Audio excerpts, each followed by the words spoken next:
নমস্কার, দেখছেন Birbhum news TV. জানাবো আজকের বাছাই করা গুরুত্বপূর্ণ 10টি তাজা খবর। শুরুতেই হেডলাইন। আলাদা রাজ্য মুর্শিদাবাদও বিস্ফোরক বিজেপি বিধায়ক। বাংলাকে ভাগ করার চক্রান্ত। বিজেপি নেতাদের বঙ্গভঙ্গ সওয়াল নিয়ে আক্রমণ মমতার। রাজ্যপালের বিরুদ্ধে বিল আটকে রাখার অভিযোগ। রাজ্যের আবেদনে বড় পদক্ষেপ সুপ্রিম কোর্টের। লক্ষ্মীর ভান্ডার নিয়ে স্লোগান, পাল্টা স্লোগান তৃণমূল বিজেপির। বিধানসভায় ওয়াকআউট। আজ দিল্লি সফরে যাচ্ছেন মমতা। শনিতে কি যোগ দেবেন নীতি আয়োগের বৈঠকে? অমিত শাহর মানহানি। বিজেপি নেতার করা মামলায় আদালতে হাজিরা রাহুল গান্ধীর। ফের নিম্নচাপের চোখ রাঙানি। উইকেন্ডে প্রবল ঝড় ঝঞ্ঝা।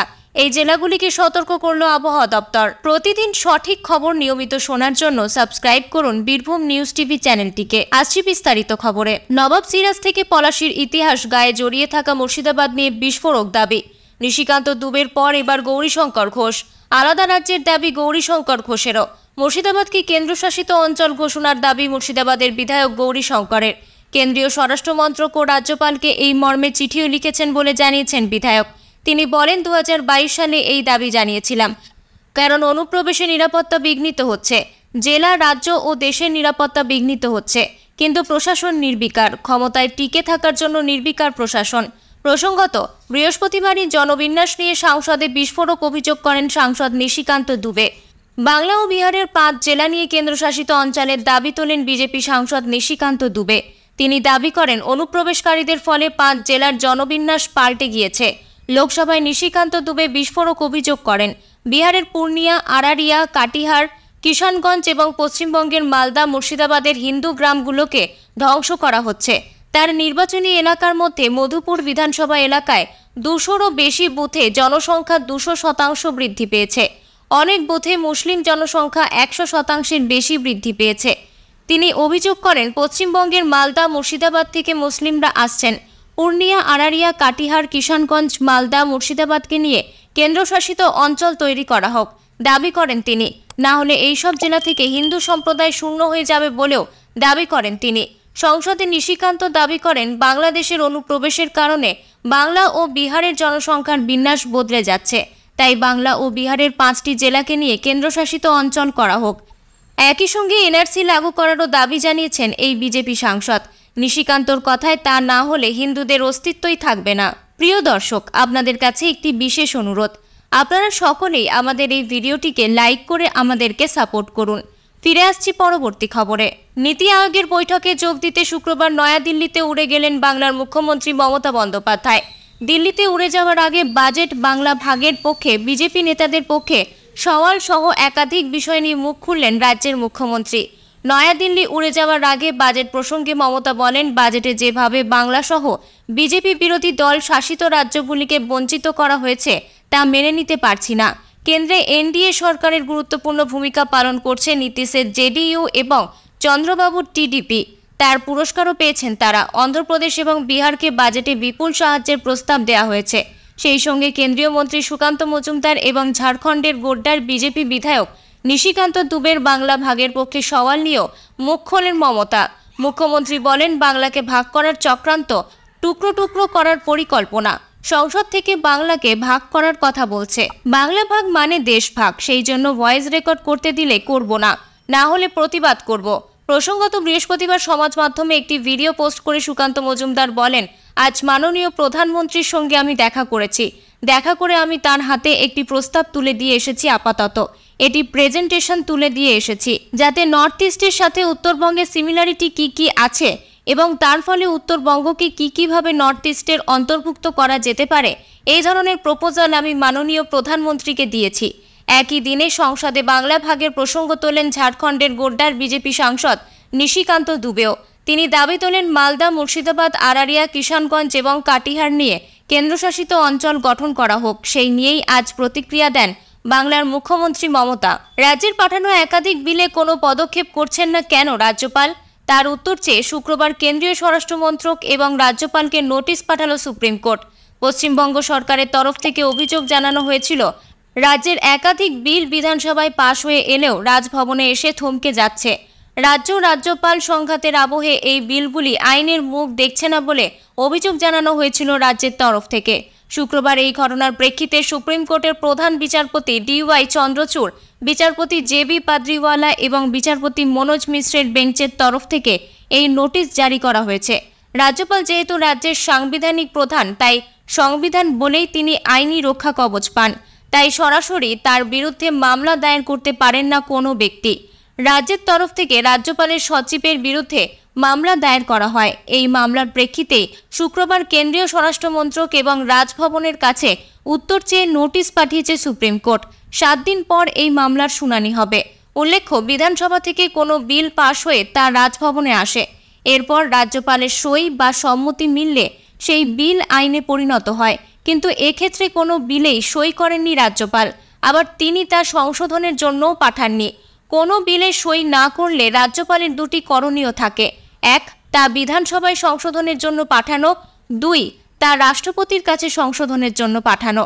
রাজ্যের অভিযোগ দুটির একটিও না করে রাজ্যপাল দীর্ঘদিন ধরে তা ফেলে রেখেছেন। রাজ্যের থেকে অভিযোগ জানানো হয় বিধানসভায় পাশ হওয়া একাধিক বিল এইভাবে রাজ্যের সাংবিধানিক প্রধান দীর্ঘদিন ফেলে রাখতে পারেন না। এই অভিযোগের ভিত্তিতে এবার রাজ্যপাল এবং কেন্দ্রের স্বরাষ্ট্র মন্ত্রকের কাছে নোটিশ পাঠালো সুপ্রিম কোর্ট। অন্যদিকে একই অভিযোগ জানানো হয় কেরল সরকারের তরফ থেকেও।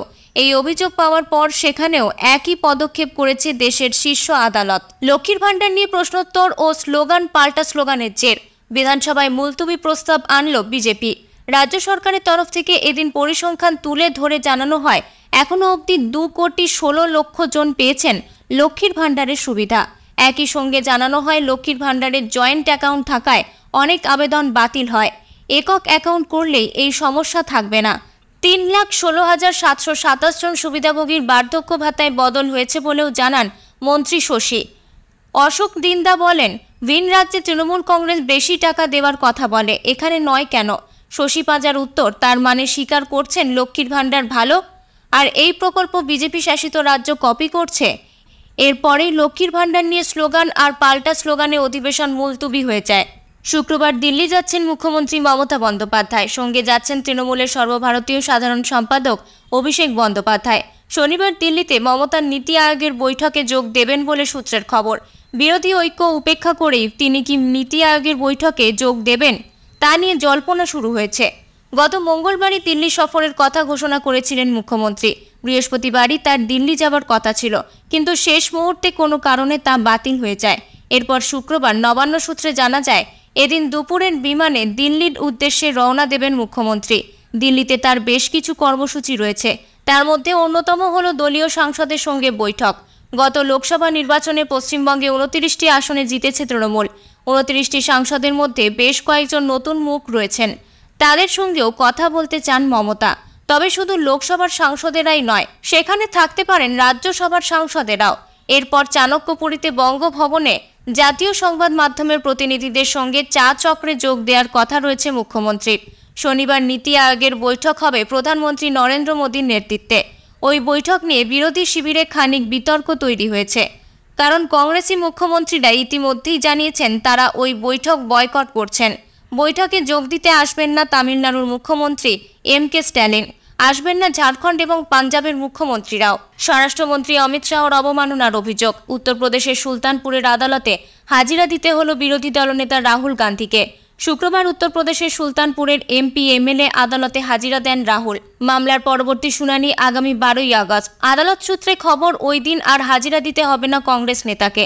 রাহুলের বিরুদ্ধে অভিযোগ, 2018 সালে কর্ণাটকে বিধানসভা ভোটের প্রচারে গিয়ে শাহের বিরুদ্ধে অবমাননাকর মন্তব্য করেছিলেন তিনি। কেন্দ্রীয় স্বরাষ্ট্রমন্ত্রীকে নাকি একটি খুনের মামলায় অভিযুক্ত বলে দাবি করেছিলেন রাহুল। এক সাংবাদিক সম্মেলনে কংগ্রেস নেতা সে সময় বলেন, বিজেপি সুস্থ ও স্বচ্ছ রাজনীতির কথা বলে, অথচ দলের সভাপতি খুনের মামলায় অভিযুক্ত। সে সময় বিজেপি সভাপতি ছিলেন শাহ। রাহুলের ওই মন্তব্যের জন্য তার বিরুদ্ধে মানহানির মামলা করেন উত্তরপ্রদেশের বিজেপি নেতা বিজয় মিশ্র। চলতি বছরের ফেব্রুয়ারি মাসে আদালতে রাহুলের জামিনের আবেদন মঞ্জুর করে তাকে ব্যক্তিগত হাজিরার নির্দেশ দিয়েছিল, কিন্তু কংগ্রেস নেতা হাজিরা দেননি। একাধিকবার সমন পাঠানো হলেও তিনি সেটা উপেক্ষা করেন। শুক্রবার আদালত তাকে হাজিরা দেওয়ার শেষ সুযোগ দিয়েছিল, সে কারণেই রাহুল হাজিরা দিলেন। উল্লেখ্য, রাহুল গান্ধীর বিরুদ্ধে একাধিক মানহানির মামলা ঝুলে রয়েছে। এর আগে বেশ কয়েকটি মামলায় তিনি জামিনও পেয়েছেন। তবে গত বছর মোদি পদবী মামলায় বড়সড় সমস্যায় পড়েছিলেন তিনি। ওই মানহানির মামলার সাংসদ পদও খোয়াতে হয়েছিল তাকে। গাঙ্গেয় পশ্চিমবঙ্গ ও বাংলাদেশের উপর একটি ঘূর্ণাবর্ত রয়েছে। উত্তর বঙ্গোপসাগরে শনিবার এটি নিম্নচাপে পরিণত হবার সম্ভাবনা রয়েছে। আলিপুর আবহাওয়া দপ্তর বলছে আপাতত ঘূর্ণাবর্ত দক্ষিণ দিকে হেলে থাকায় শুক্র ও শনিবার ভালোই বৃষ্টি হবে। আগামী 7 দিন দক্ষিণবঙ্গে স্বাভাবিক বা স্বাভাবিকের বেশি বৃষ্টি হওয়ার সম্ভাবনা রয়েছে। শনিবার পর্যন্ত ওয়াইড স্প্রেড রেন চলবে। রবিবার অবশ্য তেমন বৃষ্টি হবে না। আবার সোমবার থেকে দক্ষিণবঙ্গে বিক্ষিপ্তভাবে বৃষ্টি শুরু হবে। বিক্ষিপ্তভাবে পশ্চিমাঞ্চলের কিছু এলাকায় ভারী বৃষ্টি হতে পারে। আজ শুক্রবার ভারী বৃষ্টির সম্ভাবনা রয়েছে পূর্ব ও পশ্চিম মেদিনীপুর, ঝাড়খণ্ড এবং বাঁকুড়া জেলাতে। কলকাতা সহ সব জেলাতেই বজ্রবিদ্যুৎ সহ হালকা থেকে মাঝারি বৃষ্টির পূর্বাভাস রয়েছে দক্ষিণবঙ্গে। অন্যদিকে উত্তরবঙ্গের জেলাগুলিতে আগামী 48 ঘন্টা বৃষ্টির পরিমাণ কম থাকবে। বজ্রবিদ্যুৎ সহ বিক্ষিপ্তভাবে 2-1 জায়গায় বৃষ্টি হতে পারে। শনিবার থেকে সোমবার ফের বৃষ্টি বাড়বে দার্জিলিং, কালিম্পং, আলিপুরদুয়ার, কোচবিহার এবং জলপাইগুড়ি জেলাতে। শনিবার দার্জিলিং এবং কালিম্পং এই 2 জেলাতে ভারী বৃষ্টির সম্ভাবনা রয়েছে। রবিবার জলপাইগুড়ি, কালিম্পং, আলিপুরদুয়ারে বিক্ষিপ্তভাবে ভারী বৃষ্টির পূর্বাভাস রয়েছে। সোমবার ভারী বৃষ্টি হতে পারে জলপাইগুড়ি, আলিপুরদুয়ার এবং কোচবিহার জেলাতে।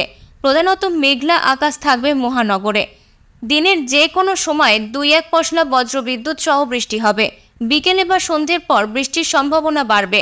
ঘূর্ণাবর্তের জেরে প্রচুর জলীয় বাষ্প ঢোকায় আর্দ্রতাজনিত অস্বস্তি থাকবে দিনভর। বৃহস্পতিবার রাতের তাপমাত্রা ছিল 28.1 ডিগ্রি। গতকাল দিনের তাপমাত্রা ছিল 31.4 ডিগ্রি। শুক্রবার রাতের তাপমাত্রা সামান্য কমে গিয়ে 27-এর ঘরে নামতে পারে। দিনের তাপমাত্রায় খুব বেশি উত্থান পতন থাকবে না। বাতাসে জলীয় বাষ্পের পরিমাণ 80 থেকে 92% থাকবে। গত 24 ঘন্টায় আলিপুরে 4.5 মিলিমিটার বৃষ্টি হয়েছে। শুক্রবার সেই পরিমাণ কিছুটা বাড়তে পারে। এতক্ষণ খবর শুনছিলেন বীরভূম নিউজ টিভি চ্যানেল থেকে। খবর আজকের মতন এই পর্যন্তই। ধন্যবাদ।